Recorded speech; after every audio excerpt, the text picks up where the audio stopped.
méditation du jour.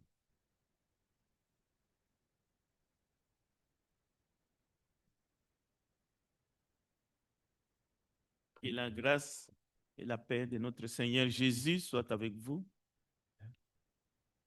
C'est avec une joie immense que nous prenons la parole de Dieu ce matin afin que nous puissions communier avec le Père à travers sa parole.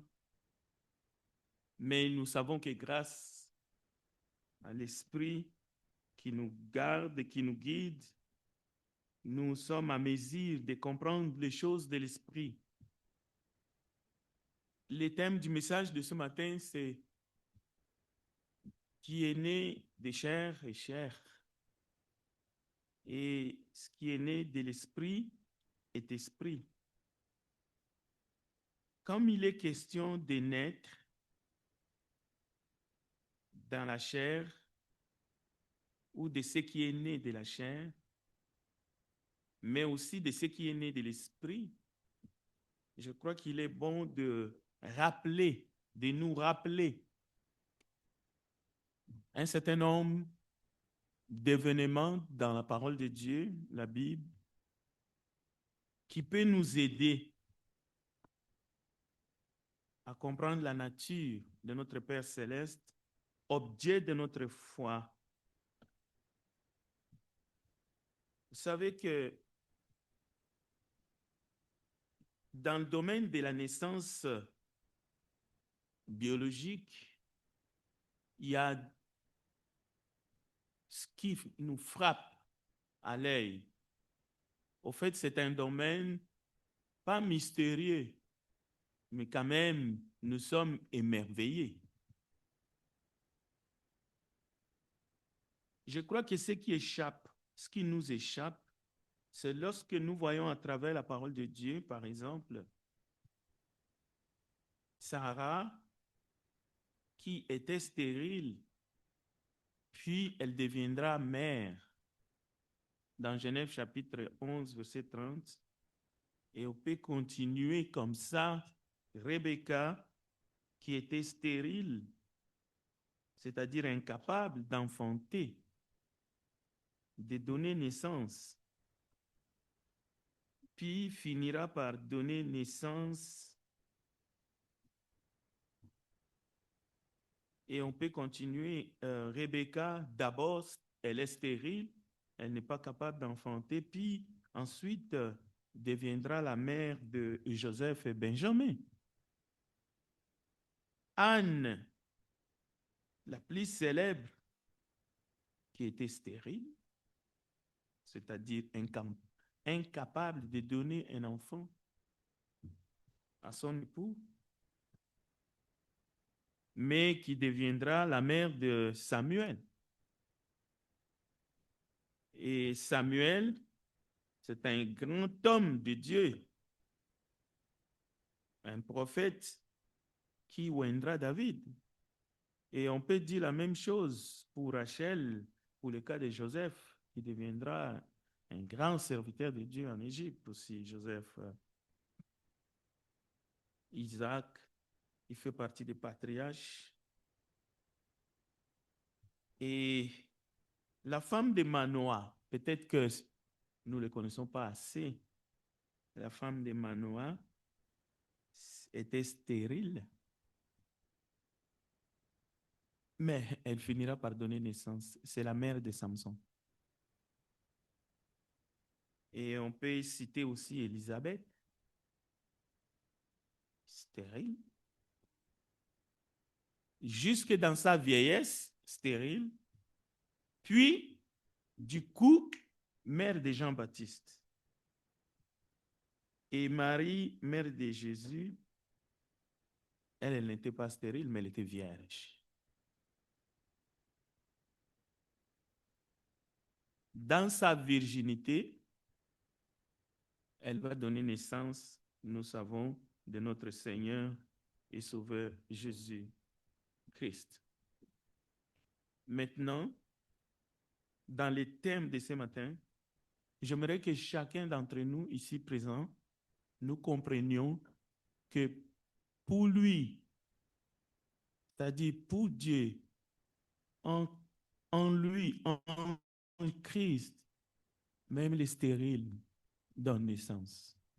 Donc ce matin, parce que nous allons parler de la nouvelle naissance, parce que nous allons parler de naître selon la chair ou de naître selon l'esprit, de naître d'eau et d'esprit.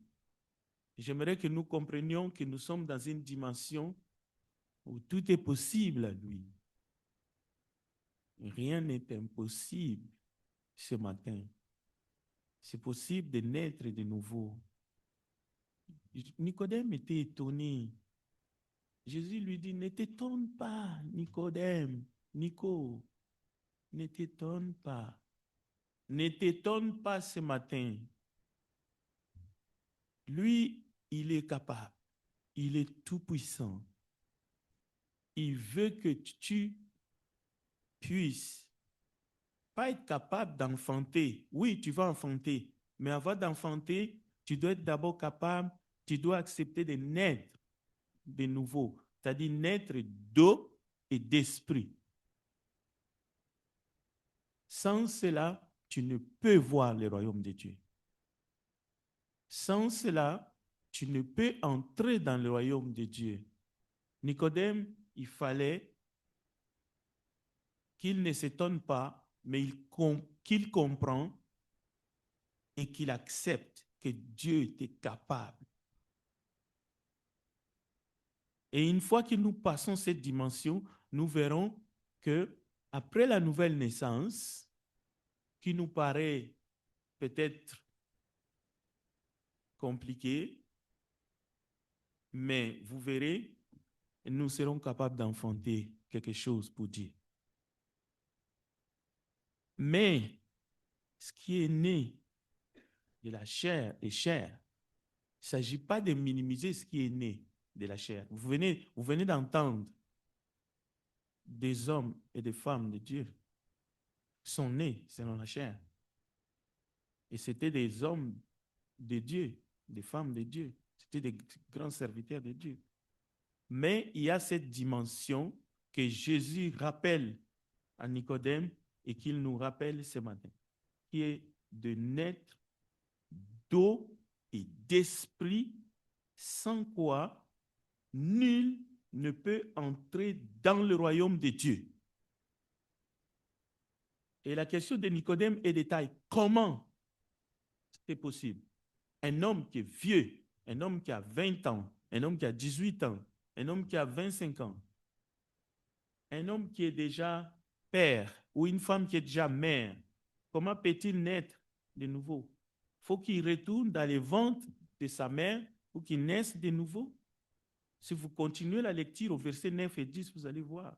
Jésus est en train de dire à Nicodème, toi qui es docteur en Israël, tu ne comprends pas ces choses? Alors, nombreux ce matin dans le monde sont comme Nico. Ils ne comprennent pas ces choses. Ils veulent rester dans une dimension qui est charnelle, dans une dimension qui est dans la chair. Ne t'étonne pas, mais il faut que vous naissiez de nouveau. Alors, nous bénissons le Seigneur, nous bénissons Dieu ce matin et nous voulons lui demander qu'il puisse nous bénir, qu'il puisse nous aider à comprendre, à saisir cette nouvelle naissance, la régénération, afin que nous puissions entrer dans cette espérance vivante par la résurrection qui est en Jésus-Christ, mais la résurrection d'entre les morts, naître d'esprit, naître d'eau et d'esprit, pour porter des fruits en abondance. Pas n'importe quel fruit, mais des fruits en abondance. C'est pour cela qu'on a vu quelques exemples. Anne, stérile, incapable de produire même un fruit, un seul fruit. Élisabeth, stérile dans sa vieillesse. mais elle va enfanter. Prions ensemble. Nous te bénissons, tendre Père, toi qui es le Saint, et nous nous prosternons devant toi parce que nous avons besoin de recevoir ta parole. Que ton esprit nous guide. Sois avec chaque esprit, chaque âme, ici et ailleurs, partout où il se trouve. Fais de nous tes enfants. Que ton nom soit béni. Nous célébrons ta gloire. Merci pour ta présence. Au nom puissant de Jésus, nous avons ainsi prié. Amen. Bon, d'abord, nous allons poser les cadres. Écoutez, Nicodème, ce n'est pas n'importe qui. C'est un religieux, un pharisien, un homme respecté, un chef des Juifs. Il veut comprendre les enseignements de Jésus, mais il veut comprendre aussi les miracles de Jésus. Mais il a compris. Nul ne peut faire le miracle que tu fais s'il ne vient pas de Dieu. Il va vers Jésus avec toute sa connaissance.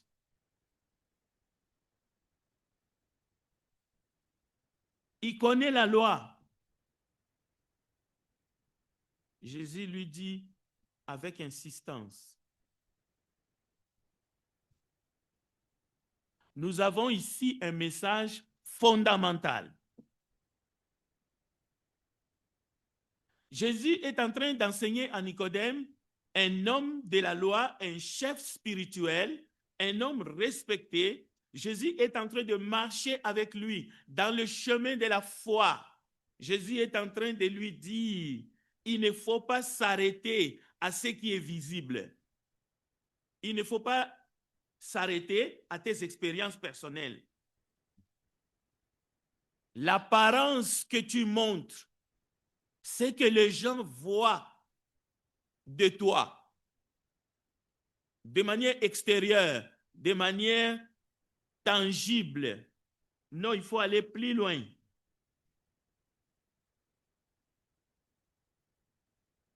Qu'est-ce que les gens voyaient? Les gens voyaient un homme respectable. Les gens voyaient un élu de Dieu. Il faisait partie d'Israël. C'était un Hébreu. Quand on dit élu de Dieu, c'est-à-dire faisant partie d'un peuple choisi. Nicodème, il était dans l'alliance, une alliance avec Dieu.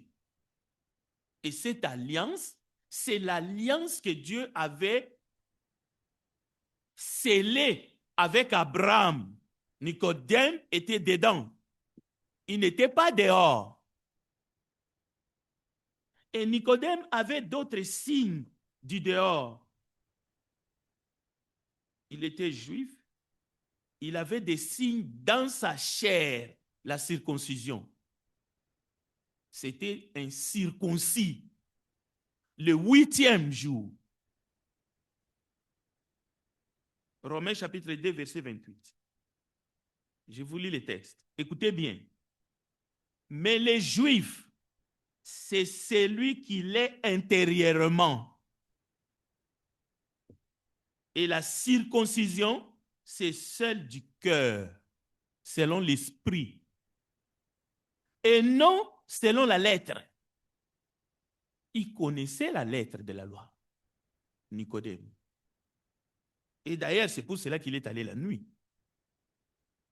Alors, écoutez, Romains chapitre 2, verset 28 dit, « La louange de ces Juifs ne vient pas des hommes, mais de Dieu. » Il y a une louange qui peut venir des hommes parce que tu es circoncis le 8e jour, parce que tu connais la lettre de la loi. Il y a une louange qui vient des hommes. Mais les vrais Juifs, ce n'est pas celui qui a ce signe-là extérieur. Ce n'est pas celui qui dit « j'appartiens à un peuple élu ». Ce n'est pas celui-là. Ce n'est pas celui qui dit « moi, j'appartiens à cet ordre, j'appartiens à une institution religieuse, soit-elle. Non, ce n'est pas celui-là. Mais c'est celui qui l'est de l'intérieur. Le vrai juif. Donc, la louange de ce juif vient de Dieu. C'est pour cela que Jésus donne à Nicodème l'image, la parabole du vent. Le vent souligne ici, symbolise l'Esprit Saint qui agit de manière invisible mais réelle. Lorsque le vent souffle et même fait des dégâts, nous voyons le vent en activité. Nous savons que le vent est passé ici. Et il y en a qui ont donné même des noms à ces vents, à ces ouragans. Et il y en a un qui est passé en Asie qui a fait des dégâts. Il y a des morts, des milliers de morts. Donc, le vent est réel. Donc, la nouvelle naissance, naître d'eau et d'esprit, c'est réel. C'est tangible. C'est quelque chose qu'il faut entrer par la foi. Il faut le vivre. Il faut agir. Il faut se laisser. Il faut se remettre entre les mains de Dieu. Il faut les vivre. Parce que c'est ça le royaume. C'est ça le royaume. Ce n'est pas des à côté. Ce n'est pas des apparences. Ce n'est pas non, moi je pense, nous sommes. Non. Il faut que tu naisses de nouveau. Il faut que tu naisses d'eau et d'esprit. Ce n'est pas des comparaisons inutiles. Nicodème et chacun d'entre nous, chaque homme dans ce monde doit passer par là. Et c'est pour cela que Jésus dit, en vérité, je te le dis, si un homme ou une femme n'est né de nouveau, il ne peut voir le royaume de Dieu. Si un homme ou une femme n'est né d'eau et d'esprit, il ne peut entrer dans le royaume de Dieu. C'est Jésus qui le dit. C'est Jésus qui le déclare. Et il nous donne la capacité, pas seulement d'entendre, mais de comprendre cela. On ne peut pas monnayer. On ne peut pas corrompre. On ne peut pas tricher.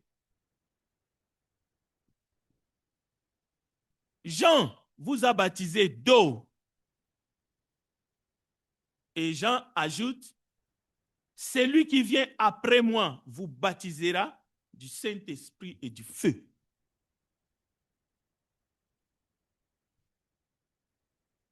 Chers amis,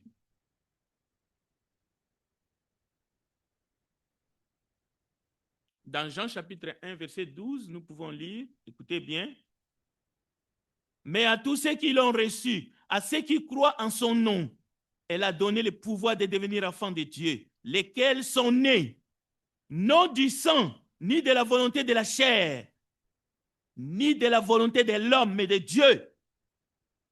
Dieu est capable de transformer ta vie.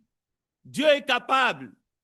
Jésus a payé par son sang la rédemption du monde entier. Et il te dit ce matin, il est capable de faire de toi un homme nouveau, une femme nouvelle. Tu peux entrer dans une nouvelle vie aujourd'hui avec lui. Tu n'as pas besoin de faire valoir tes capacités charnelles tout le temps. Il est capable de nous régénérer par une espérance vivante. Et c'est à ce moment que nous allons produire, que nous allons porter des fruits en abondance. Et ces fruits ressemblent à ce que vous venez d'entendre. En lui, même les stériles engendrent. Même les stériles engendrent. Même dans la vieillesse, tu vas engendrer. Mais ça sera des fruits de l'esprit. Jean chapitre 15, si vous portez beaucoup de fruits, c'est ainsi que mon Père sera glorifié et que vous serez mes disciples. Celui qui demeure en moi et en qui je demeure, porte beaucoup de fruits, car sans moi, vous ne pouvez rien faire. Parfois, on se demande, on se pose des questions. Non, pose-toi la question toi-même. Est-ce que tu es une nouvelle créature en Jésus? Si la réponse est positive, tu portes beaucoup de fruits. Tu es capable d'enfanter quelque chose pour Dieu. Même vos enfants, à ce moment-là, vous les avez engendrés pour Dieu, pas pour vous-même. Ça, c'est un esprit égoïste. Mais pour lui, pas pour vous. Ce n'est pas vous qui m'avez choisi, mais moi je vous ai choisi et je vous ai établi afin que vous alliez et que vous portiez du fruit et que vos fruits demeurent. Et c'est alors ce que vous demanderez au Père en mon nom, il vous les donne. Et c'est sur la base de l'amour. Nous allons vivre pour lui. Des fois, nous nous posons la question, mais qu'est-ce que ça veut dire encore cette histoire de naître d'esprit? Parce que nous comprenons facilement naître d'eau, ça passe. Non, ce que Jésus a dit à Nicodème, il te le dit aussi à toi. Ce n'est pas à toi de faire quelque chose pour que tu puisses naître d'eau et d'esprit. Non, non, non, non. Tu peux te livrer à Dieu. Tu peux dire, Seigneur, me voici. Je veux. Seigneur, je sais, oui, tu es capable de me transformer. Je viens.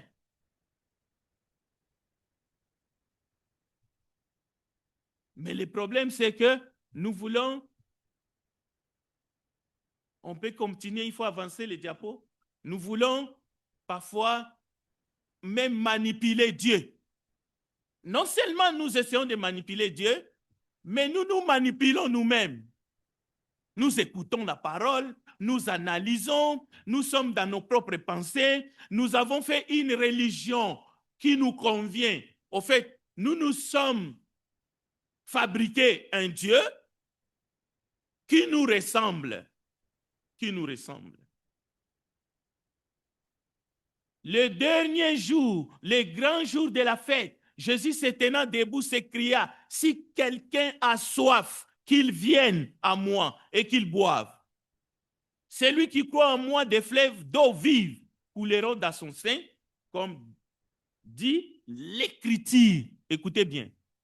Il dit cela de l'esprit que devraient recevoir ceux qui croiraient en lui.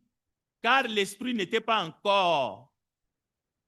Parce que Jésus n'avait pas encore été glorifié. Mais Jésus est déjà glorifié. Il est dans la gloire. Il est assis à la droite du Père. Cela veut dire qu'il ne faut pas se limiter à la foi. Je crois, je vais à l'église. Mais est-ce que lorsque tu t'assois, lorsque tu es seul, est-ce que tu as envie? Est-ce que tu as soif? Est-ce que tu dis, Seigneur, je veux boire, je veux devenir une source moi-même, une source de l'eau vive. Seigneur, tu as dit dans ta parole. L'Écriture déclare, Seigneur, je le veux, je le veux. Je veux être une nouvelle créature, je veux être une nouvelle personne. Je veux vivre pour toi. Seigneur, me voici.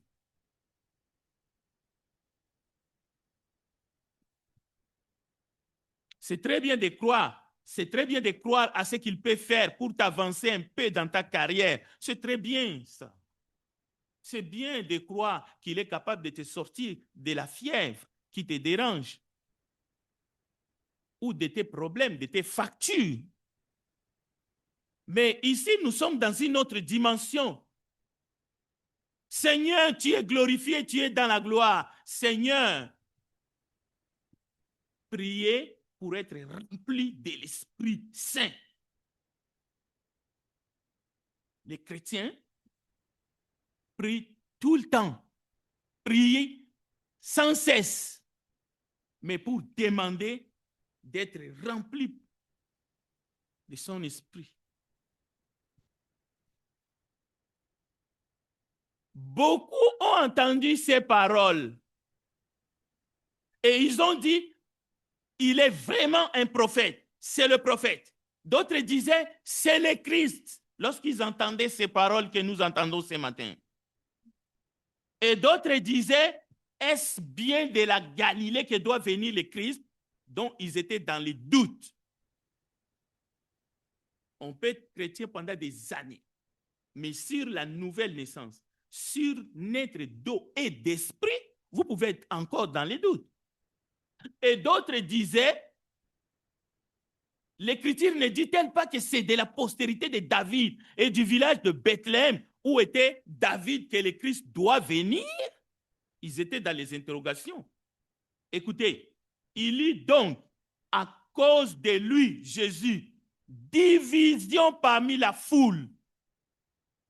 Quelques-uns d'entre eux voulaient même les saisir, mais personne n'a mis la main sur lui. Pourquoi ils voulaient les saisir? Pour lui faire du mal. Non, nous ne comprenons pas. Écoutez, nous ne pouvons pas rester comme des religieux. Des années passent. Le nombre des années se défile. Nous passons d'une année à une autre. Les hivers se succèdent. Mais nous arrivons à un moment où nous devrions entrer dans l'eau profonde parce que le rideau a été déchiré de haut en bas. Mais un jour, le rideau sera tiré. Est-ce que nous serons prêts? Est-ce que nous sommes prêts pour entrer dans le royaume? Est-ce que nous sommes déjà dans le royaume? Est-ce que ces paroles que Jésus a dit à Nicodème, est-ce que nous l'avons vécu? Est-ce que nous sommes de nouvelles personnes, de nouvelles créatures en lui, où même les stériles enfantent, même les stériles donnent naissance et ils sont dans la joie. Mais écoutez, ça leur a pris de la patience. Examinez la vie de ces hommes et de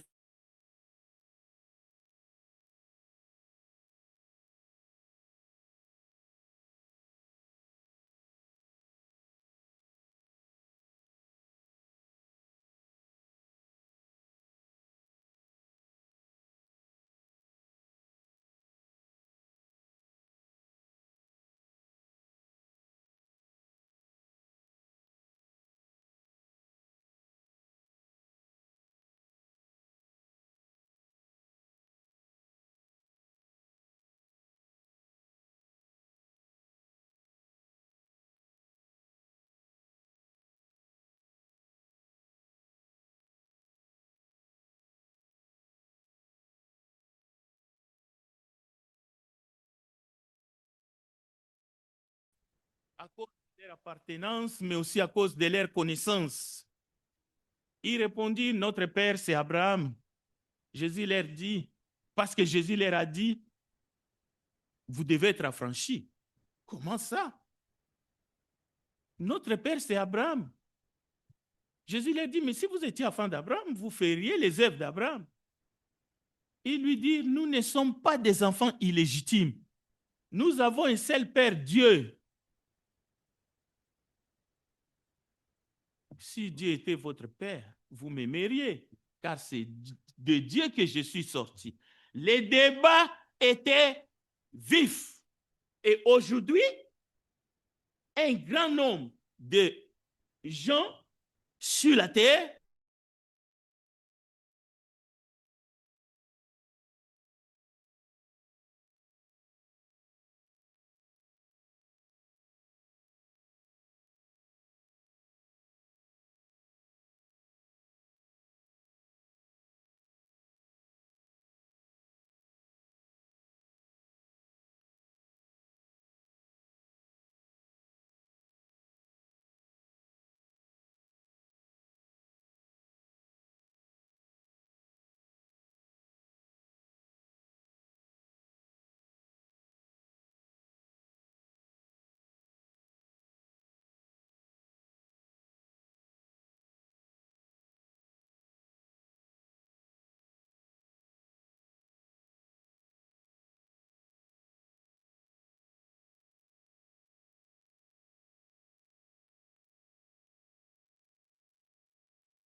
entrer dans ce royaume. Le royaume qu'il te donne,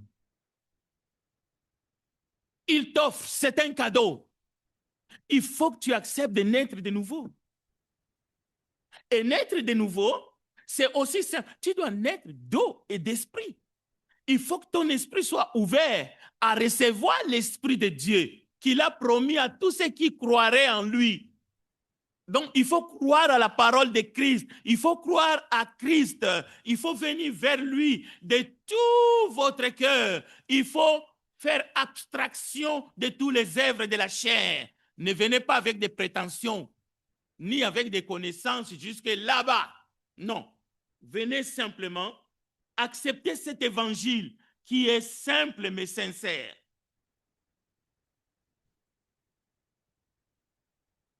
Jean chapitre 3, verset 12. Écoutez, si vous ne croyez pas quand je vous ai parlé des choses terrestres, Jésus dit à Nicodème, comment croirez-vous quand je vous parlerai des choses célestes? Comme ça, Jésus parlait à Nicodème. Le même jour, dans le même texte, dans Jean chapitre 3. Parce que Nicodème, il disait, mais je ne comprends pas. Je ne te comprends pas, Jésus. Ce que tu me dis, ça me dépasse. Non, il te dit, mon ami, j'ai fait tout ce qu'il faut pour que tu puisses entrer dans mon royaume. J'ai payé. J'ai donné ma vie. J'ai démontré le plus grand amour.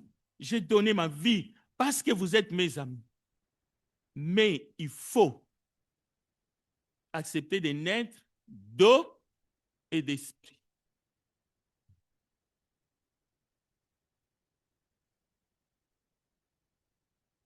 Celui qui vient d'en haut est au-dessus de tous. Et c'est Jésus-Christ. Celui qui est de la terre est de la terre. Et il parle comme étant de la terre, le prince de ce monde des ténèbres. Satan, c'est un menteur. Mais celui qui vient du ciel est au-dessus de tous. Jésus-Christ, il a vaincu Satan. Il a vaincu la mort. Voilà pourquoi, si réellement vous êtes né d'en haut, vous êtes né d'eau et d'esprit, vous êtes un vainqueur. La mort physique ne va plus nous inquiéter. Dans Galates chapitre 4, verset 21, écoutez bien. Dites-moi, vous qui voulez être sous la loi, n'entendez-vous point la loi? Il est écrit qu'Abraham eut deux fils, un de la femme esclave et un de la femme libre. Mais celui de l'esclave naquit selon la chair, et celui de la femme libre naquit en vertu de la promesse. Ces choses sont allégoriques, car ces femmes sont deux alliances. L'une du mont Sinaï, enfantant pour la servitude, c'est Agar, car Agar, c'est le mont Sinaï en Arabie. Elle correspond à la Jérusalem actuelle qui est dans la servitude avec ses enfants. Mais la Jérusalem d'en haut est libre, c'est notre mère, car il est écrit, réjouis-toi stérile, toi qui n'enfantes point, éclate et pousse des cris, toi qui n'as pas éprouvé les douleurs de l'enfantement, car les enfants de la délaissée seront plus nombreux que les enfants de celles qui étaient mariées. Pour vous, frères, comme Isaac, vous êtes enfants de la promesse, et de même qu'alors celui qui était né selon la chair persécutait celui qui était né selon l'esprit. Ainsi en est-il encore maintenant. Alors, je ne connais pas votre situation, mais Dieu le sait. Dieu connaît ce que vous vivez. Dieu connaît vos luttes.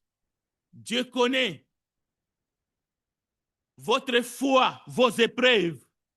Et il vous dit,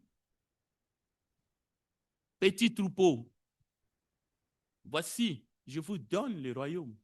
Mais, encore une fois, il faut que vous compreniez,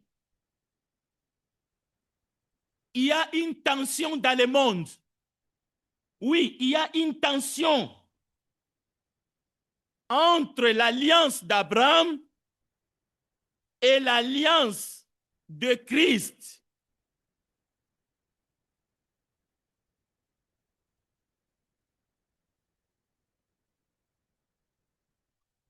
La descendance d'Abraham,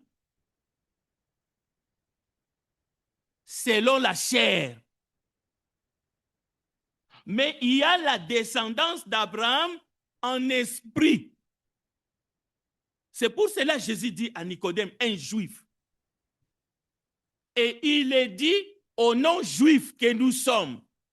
Comme il a dit à Nicodème, nous ne devons pas nous accrocher à une alliance, mais qui est caduque, qui est passée. Ne dites pas seulement que vous êtes la postérité d'Abraham. Non, c'est faux. Ne dites pas seulement que vous êtes un religieux, un pratiquant. Non, vous avez intérêt à connaître le Christ comme vous ne l'avez jamais connu. Vous avez intérêt de naître en esprit et en vérité. Vous avez intérêt non seulement de mourir avec lui, mais de ressusciter avec lui à travers les eaux du baptême. Vous avez intérêt. Et c'est gratuit. Mais c'est avant qu'il ne soit trop tard. Arrêtez vos scénarios. Arrêtez vos scénarios. Jésus insiste. Il insiste. Il dit à un descendant d'Abraham, il dit à un circoncis, et il te dit à toi, un incirconcis, que tu dois naître de nouveau. Tu dois aspirer à entrer dans le royaume de Dieu, mais par la grande porte. Le royaume de Dieu exige une nouvelle vie qui nous est donnée par l'Esprit. Et ce salut, c'est un salut universel. C'est un salut qui n'est pas exclusif, qui n'est plus exclusif. Jésus ouvre la porte du royaume, non seulement aux Juifs, non seulement à Nicodème, mais aussi aux non-Juifs, aux nations, à toutes les nations. La nouvelle naissance est le moyen par lequel tous, Juifs et non-Juifs, deviennent enfants de Dieu. Jean chapitre 1, le verset 12 et 13. Donc, il faut naître d'eau et d'esprit. On ne peut pas les séparer. Je ne suis pas en train d'enseigner deux choses, une seule chose. Vous devez naître d'eau et d'esprit. Vous devez croire dur comme fer à cela. C'est ça le salut qu'il nous donne. Et vous, qu'est-ce que vous devez faire? Vous n'avez rien à faire. Vous n'avez qu'à prendre. Vous n'avez qu'à saisir un si grand salut. Vous n'avez qu'à vous approprier cela. Vous n'avez qu'à venir vers lui.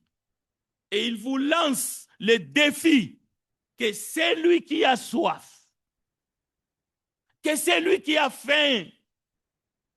La question, as-tu soif? As-tu faim? C'est juste ça. Il ne te demande pas de miracles. Il ne va pas opérer des miracles pour toi. Non, il l'a déjà fait sur la croix. Maintenant, il te demande seulement, c'est une question simple. Ce matin, as-tu faim? As-tu soif de la vie éternelle? Veux-tu entrer dans son royaume? Écoutez, la prédication de l'évangile, c'est une révolution. C'est une révolution, mais dans ton cœur. Il te montre que l'appartenance à un peuple ne suffit plus. Brandir, j'ai la foi, ce n'est pas suffisant. Il t'appelle à une relation vivante avec Dieu par l'Esprit. Parce que lorsque tu passeras par la nouvelle naissance, comme nous voyons la présence de l'eau et du sang dans chaque naissance biologique, c'est la même chose. Vous devez passer par la nouvelle naissance, vous devez naître d'eau et d'esprit pour que vous puissiez hériter le royaume de Dieu. Écoutez, ce n'est pas l'alliance d'Abraham dans le sens charnel. Non, ce n'est pas l'alliance d'Agar. Non, c'est la nouvelle alliance en Christ. Mais ces deux alliances, l'alliance d'Abraham et l'alliance de Christ, s'articulent. À un moment donné, oui, Dieu a parlé avec Abraham. Mais l'alliance d'Abraham s'articule à l'alliance de Christ. Mais ce matin, viens à l'alliance de Christ. C'est lui qui t'appelle. Il t'appelle à une nouvelle naissance, quel que soit ton âge. Alors tu seras capable, alors tu deviendras son enfant, sa fille. Tu pourras enfanter quelque chose pour Dieu. Quel que soit ton âge, tu pourras enfanter. Oui, c'est un message métaphorique, l'enfantement. Mais en même temps, c'est alors que tu pourras produire des fruits dignes de la repentance. Tu vas porter des fruits, des vies. La prédication de l'évangile, ce n'est pas un message moral. Non. C'est au-delà de la morale. C'est la vie en Jésus-Christ. Dieu nous appelle dans sa gloire. Dieu nous appelle dans sa justice. Dieu nous appelle à la conversion. Dieu ne nous appelle pas pour nous-mêmes, pour que nous puissions essayer de miroiter ou de montrer quelques œuvres que nous avons produites par-ci, par-là, les œuvres de la chair qui proviennent de notre ego. Ce qui est né de la chair est chair. Mais ce qui est né de l'esprit est esprit. Écoutez, ce n'est pas ta réputation qui est en jeu ici, mais c'est sa réputation. Et sa réputation est inattaquable. Voilà pourquoi il te dit que il veut faire de toi un homme nouveau et une femme nouvelle. Et ni plus ni moins. Il veut te donner une partie de lui-même. Tu ne compteras plus sur tes propres exploits, mais tes exploits seront toujours là et te suivront jusqu'au dernier jour de ta vie ici-bas, tes œuvres. Mais à cause de ce qu'il a fait, il est capable, il te promet, c'est une promesse. Et vous savez, il est fidèle, il tient, il est toujours derrière sa parole pour accomplir. Alors, il veut accomplir la régénération. Donc, il veut te régénérer. Ce n'est pas toi qui feras quelque chose, c'est lui qui le fera. Mais il te dit seulement, viens. Alors, viens ce matin, il t'attend. Il t'attend. Il veut que toi et lui, vous puissiez finir ce mois de décembre ensemble, la main dans la main, unis en esprit et en vérité. Que Dieu bénisse sa parole.